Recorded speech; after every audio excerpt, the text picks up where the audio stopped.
Açık aytsam çınында жаңы жашоо баштадым. Москва шаарында иштеп жатам азырда. Жаш эле туруп байландым мигрант аттуу балага. Кайгырбайм, өкүнбөйм, мүмкүн мен да өнүгөм. Аллага ишенип бир гана барын табам өмүрдөн. Көбүн көрдүм өмүрдүн согуп менин жүрөгүм. 15 жашар болсом да окубай азыр жүрөмүн. Жашмын билемин, көп нерсени түшүнбөйм. Убактым аз калганбы, эч нерсеге үлгүрбөйм. Жашоону мен билбедим, туура жолду издедим. Окуу деген ачыгы максатым эле ал менин. Жете албадым максатыма, азыр жүрөм арманда. Ичиме мен кайгырсам да шүгүр кылам Аллага.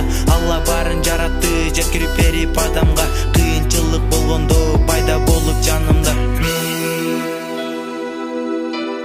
Сагындым мектебимди, сагындым китебимди, окуу күндөрү.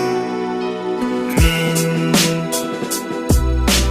сагындым мектебимди, сагындым китебимди, окуу күндөрүм.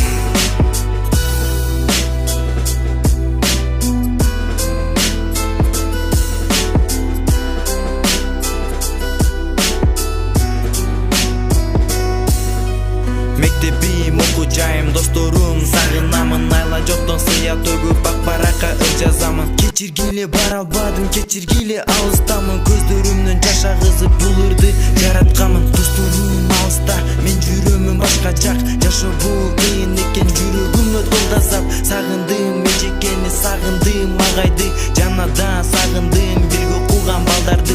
Жашоо бул ушул экен, баарыбызга сыноолуу. Айткылачы адамзат, жеңе аламбы сыноону?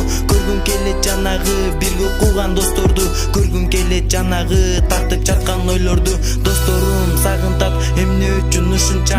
Алдагы аз келгенсип мектеп болот кошумча. Сагынам барыңарды, унут